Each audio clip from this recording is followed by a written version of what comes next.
Hey, this is Dr. Thomas with this week's edition of Samuel. So this week we're going to be looking at 2 Samuel 9 through 12. I'm really focusing in on the part leading up through 11. We'll leave chapter 12 mostly for class, since you'll be translating from that. So I'm actually going to back up a little bit to chapter 8 first. David, in a sense here in chapter 8 here, is reaching the height of his career, right? Everything is going great. He is defeating everybody, right?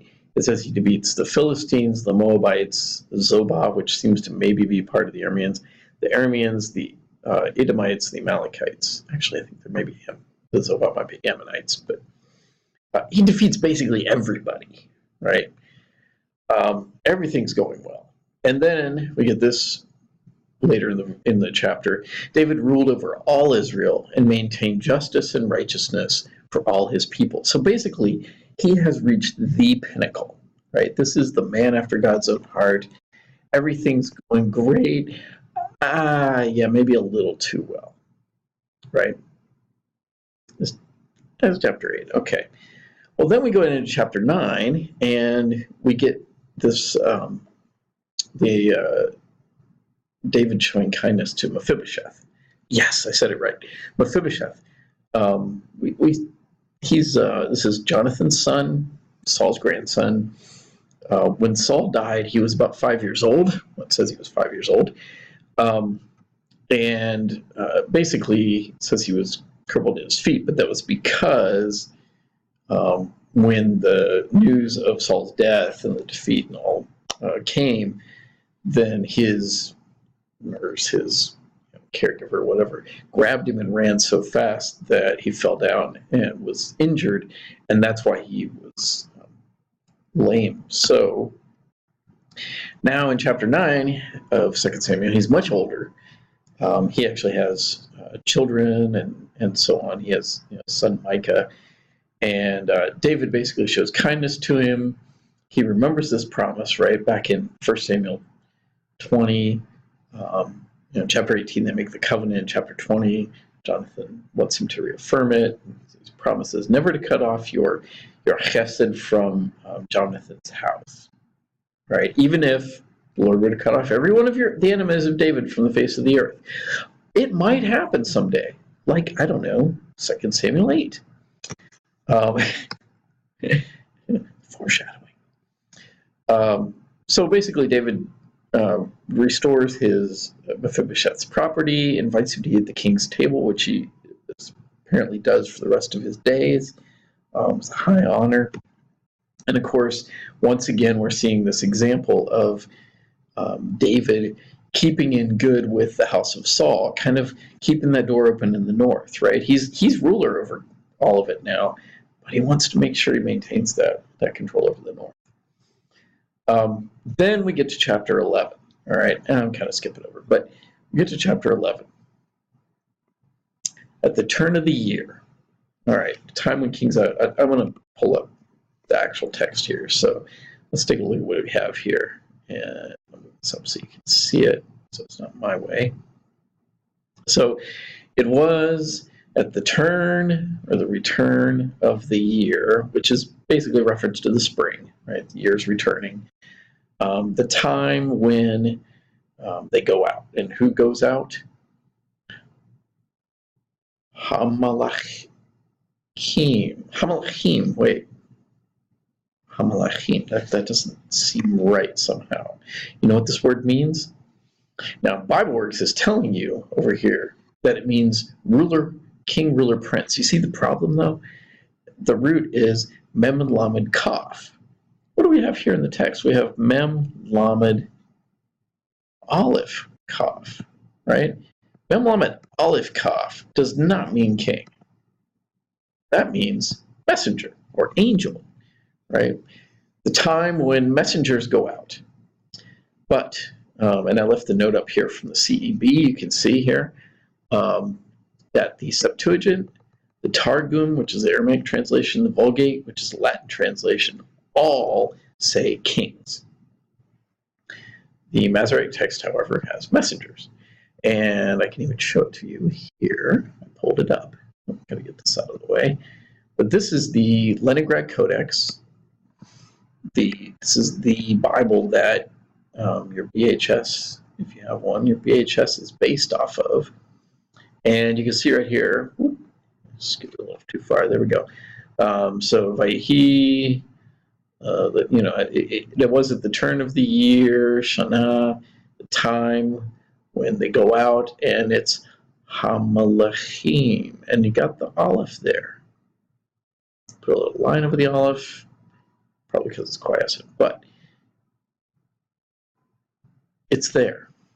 But there's this text critical issue, and most likely we should read it as king, right? So we read it as king. Now they make a big old note here that it's been faithful to the blah, blah, blah, blah, blah. They kept the form of Leningrad Codex. Okay, so now let's move on. So there's this odd text critical thing going on there, but then David sends Joab, right? So this is where things start to get interesting, right? So it's a time of year when kings go out, and the implication here is that kings go out to battle. Why do you do it this spring? Well, because during the winter, the weather's a lot like Southern California, hot, dry summer, mild, wet winter. So you wait for the ground to dry up, and then in the spring, you go out to battle. All right? So this is what they're doing. But David sends Joab and his servants with him and all Israel.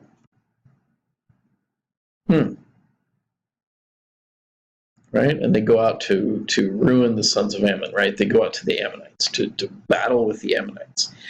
So there's a little hint here at the beginning of chapter 11 that maybe something isn't right. Maybe something isn't the way it is, because it's the time of year when kings go out, and yet David sends Joab. And actually this verb shalach, to send, comes up several times in this chapter in a really interesting way.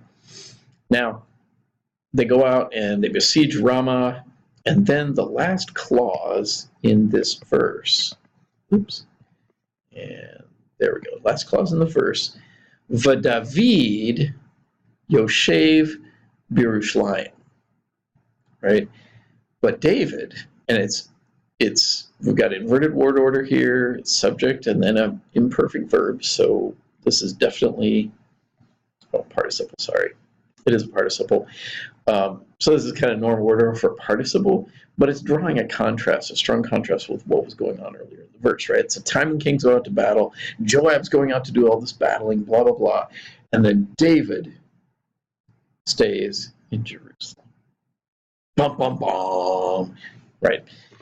David remains in Jerusalem, okay? And then again, we get this time designation, right? So it's the time then of the evening. David arose from upon his bed, or his couch, lying couch, it says. Yeah, it's his bed. And now this is interesting, he hit halakes.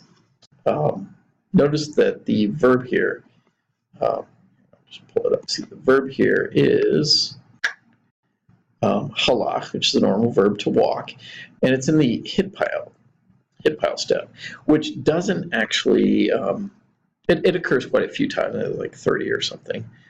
Haven't done the search recently, but some of the occurrences of this hit halech, this particular verb and this particular verbal stem are very interesting. I think the first one is that God hit halachs in the Garden of Eden, back in Genesis 2, right? God hit halachs in the garden, walking about with them, right? Relationship. Then you get it in, chapter 5 of Genesis with Enoch, who hit halachs with God, who walked with God, and then was not, for God took him. Right? So far, hit halachs looking like a good thing. Chapter 17 of Genesis, God appears to Abraham, or Abram at that point, says, hit halach before me and be blameless, right? I am El Shaddai, right? Be blameless before me. So he's hithaleching him with, and so on. So then you get here, hithalech again. It's this, and the hit pile sense here can give it. It tends to have either a passive reflexive, or really reflexive, reciprocal, or iterative meaning. Probably what we've got here is the iterative, which means it's a repeated action. But it still raises the question, is it a repeated action in that it was a habit that he would go out in the evening and walk around on the roof of his palace? Possible. Is it that he was like pacing, right? It doesn't, and maybe it doesn't make a huge difference in interpretation, but there you go. Now, upon the roof of the house of the king, right, he's on top of the palace, and he sees a woman bathing on the roof, right, from upon the roof. Notice, he doesn't see her bathing on the roof. He sees her bathing from upon the roof. Now, this, I'm going to hop back over here now. This raises some interesting things because he sees her bathing. Now, one question, and if you read the essay for today, or the essay for this week, it makes an argument that the bathing is actually just bathing. She's just taking a bath. That it's not actually about menstruation, about her period, because, and that's the way it's traditionally been read, is that she's purifying herself after a period, which then actually kind of feeds into the narrative that, you know, she may be fertile at the time that David has sex with her, and that's how she conceives the child. It may also be that she's just bathing. The question is, does it matter? Now, was she in plain view? This is another thing that comes up in the history of interpretation of this passage, because often Bathsheba is painted as sort of a seductress, right? She's bathing nude out to entice the king, you know, or something. Well, in that, this is like medieval painting or something, but it does get at one thing here. The houses tended to have these kind of walled courtyards, right? You'd have these foreign houses, you have a walled courtyard, and you see a lot of these even in the Middle East today, where from the street you cannot really see anything in the house. You can't see the courtyard, you can't, whatever. But she could be bathing in the courtyard, assuming that privacy, but the king has a unique vantage point, right? The king is on the roof of the palace, which is the highest point in town. So, and remember that she is the wife of Uriah the Hittite, who was one of David's 30 mighty men, one of his generals. So he probably has a house fairly close to the palace. So you put all this together, David's up high, they're close to the palace, there might be a walled-in courtyard. She may have an expectation of privacy, but David has a unique vantage point. Now, you can't prove that, of course, but it does kind of work against the idea that she's like trying to seduce David. There's another question, of course, why is David watching? Is he up there regularly? Is he pacing? What's going on? Is he waiting for news for the battle? So on and so forth. He sends for her, and again, here's this shalach, the sending verb, right? He sends for her. Let's go back. From on the roof. Woo! I moved a little faster than I wanted to there. Let's see. Here we go.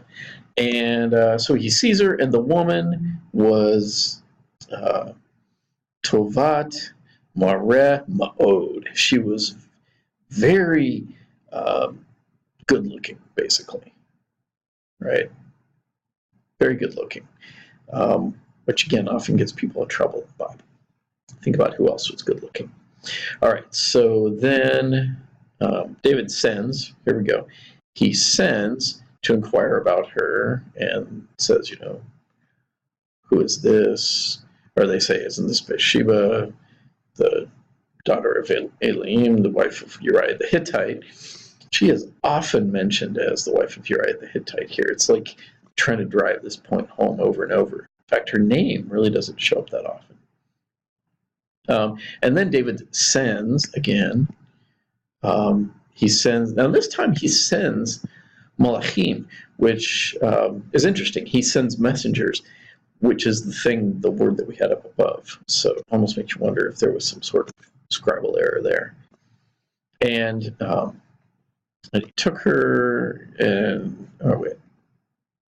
they took her and brought her to him. And then you get this, and he lay with her. And that's it. Boom. He lay with her, which is, of course, referencing sex. If that's not clear now, it will be in the next verse when she's pregnant. But then we get this odd parenthetical element again, and this is we have again a participle, but it does break the typical word order. And she was purifying herself from her uncleanness. And again, this is traditionally read as when she was bathing earlier, she was purifying herself from after her period. But why put this phrase here instead of up there? And of course, in the essay I had you read, they argue this has nothing to do with the period, in fact, and that she is self-sanctifying at the time that David's laying with her. So, like, he's doing something that is making her impure. Either it's the adultery, or it's the fact that you've got semen involved, right, which makes people unclean. So whatever it is, then she's self-sanctifying, and you can figure out what to do with that. And then she returned to her house, right? I'm not going through the whole chapter verse by verse, but I did want to go over some of these early parts here. So then, so the woman became pregnant, and now she sends, this is interesting, right? Now the tables are turned. She sends, and she reports to David, and she says the two words that David really probably did not want to hear. Hara anochi. I am pregnant. Hara anochi. And then, of course, David sends to Joab. This is interesting. He sends to Joab, and he says, send to me Uriah the Hittite. And Joab sent Uriah to David. And it goes on from there. Lots of this sending going on. Okay. So now, then the whole cover-up begins, and Uriah, and we're going to look at this in our exegetical exercise in class at this section, and what's going on between Uriah and David. So I won't spend a lot of time on it now. But he pulls Uriah in under the guise that he's asking about news from the battle. It's got to be a little suspicious because you're calling back one of your generals basically to make a report that a messenger could give. But he tries to get Uriah to sleep with his wife. He says, "Go wash your feet." Right now, wash your feet. This is a euphemism, right? Feet is the euphemism for the lower half of the body, specifically the genitals. So by saying "go wash your feet," he's basically saying, "Go sleep with your wife. Go have sex with your wife." Of course, this works into the cover-up, because if he has sex with his wife, then pregnancy. Oh, it must have been that time you were home from battle, remember? Now, I really like seeing how these things are interpreted hard historically. So I ran across this one, and it is just priceless, because basically what you see here is they've taken, right, here's David. He's got his harp in his fancy hat. Right, so you know it's David. He's looking over the wall. He's looking down from the roof of the palace, and he's watching. Here's Bathsheba washing her feet, having her feet washed. Somebody kind of conflated the passage there and took a euphemism literally. And read your Bible. Okay. Now, why won't Uriah go home? And this is telling, and it connects back in a way to what we saw back in 2 Samuel 6 with the ark. He brings up the ark. He says the ark and Israel and Judah remain in, and this time it's not in curtains like it was in 2 Samuel 6, but it's in Sukkot.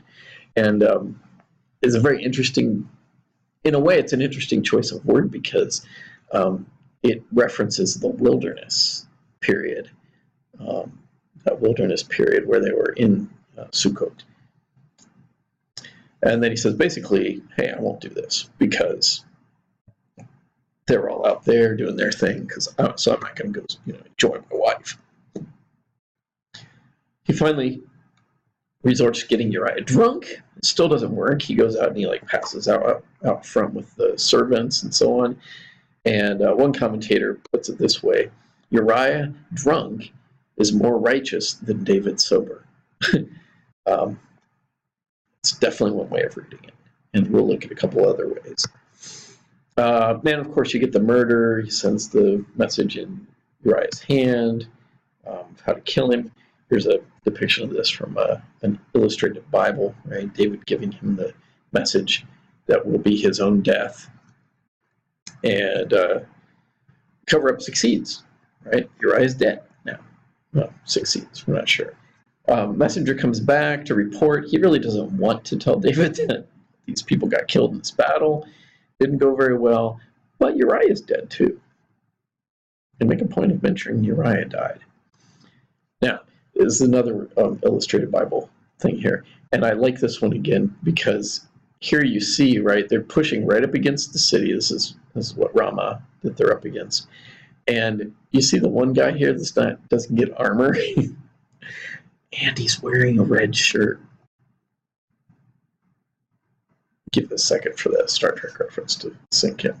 Most of you may not get that, but so here he is, right? So Uriah gets killed, and David's like, "Oh, these things happen. The sword devours who it will. Who can control battles?" Doesn't seem too concerned about this general of his dying. So then she laments. She mourns for her Baal. Baal is a term meaning husband, lord, master, husband. It's an interesting choice here, especially given the argument that they were making in the essay that Bathsheba could be read as being a foreigner. She's definitely married to a foreigner, and maybe she, her father, or was it her grandfather, who may have that element that might have been originally a Baal element. So she bears David a son, of course, and the son dies. Now 2 Samuel 11, what's one weird thing about this is you don't get God mentioned anywhere in here. There's no condemnation that happens at all until the very last clause of the very last verse, right? And then it says, the thing which David did was evil in the eyes of the Lord. So then Nathan shows up. And I don't want to say much about that because we're going to talk about that later. But I will point out the parable thing is a pretty smart way to approach a king. If you want to confront a king about something they've done wrong, it's probably a good idea to frame it somehow that it makes it sound like you're talking about somebody else. And then you throw in the zinger at the end. Ata ha'ish. Right? You are the man. You are the man. But again, you're looking at that passage, so we'll keep going. Now there is a question that kind of hangs out after this, after what happens in chapter 11, and the punishments that come in chapter 12, is will God still honor the covenant, right? Because these sins are bad. This guy, how many of the 10 Commandments did he break, right? Murder, adultery. You could throw in a couple more probably. Coveting, definitely. You could even maybe argue for one or two more, but he's broken at least 3 of the 10 Commandments, all in the same week. So would the kingdom be removed from him? Because he's got some pretty bad sins here. But remember, we just looked at 2 Samuel 7, and there you get, I will not take away my chesed from him as I took it from Saul. Right? Your house and your kingdom shall endure forever. Now, of course, the verse right before that, verse 14, he says, I'll be a father to him, he'll be a son to me when he commits wrongdoing or whatever. I'll punish him with a rod of men, with blows of Ben Adam, But so there will be punishment, but the kingdom won't be lost. So how do you reconcile this then, right? This idea that David is the man after God's own heart, and this serious sin and the rebellion that's happened. Well, there's a couple ways to do it, and there's the two I'm just going to point out here. One, he's punished, but he's still a good king. You could say that, right? He gets punished for this thing, but he's still a good king. Not sure how well you can argue that because of the way his house kind of unravels after this, but we'll look at that next time.